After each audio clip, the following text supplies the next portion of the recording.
It's now clear the full east wing of the White House will be torn down to make way for President Donald Trump's new ballroom. This is despite a former New York real estate magnate's pledge that the project would not interfere with the landmark building. Demolition workers on Monday began ripping down the section of the White House that holds offices for the First Lady and staff. As heavy machinery continued to tear down the White House's east wing on Wednesday, the full extent of the teardown became clear.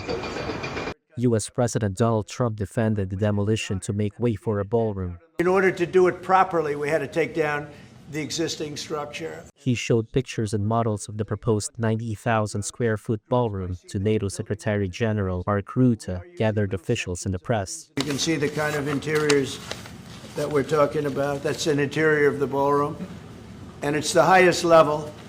And you see it goes beautifully with the White House. The most recent iteration of the East Wing came about in 1942 when Franklin D. Roosevelt was president. U.S. presidents have renovated and added to the White House and its grounds throughout history, but Trump's changes are the most significant in decades.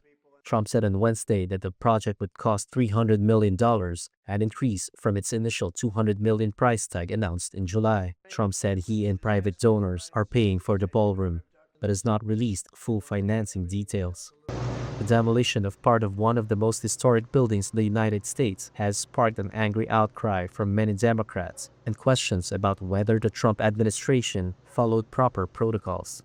The White House has dismissed the criticism as manufactured outrage. It said on Tuesday that it would submit plans for the ballroom construction for review by the National Capital Planning Commission, even though demolition had already begun. The National Trust for Historic Preservation has asked the Trump administration to pause the demolition until the Planning Commission review is completed, expressing concern that the proposed 90,000 square foot ballroom will overwhelm the White House itself. The White House is 55,000 square feet.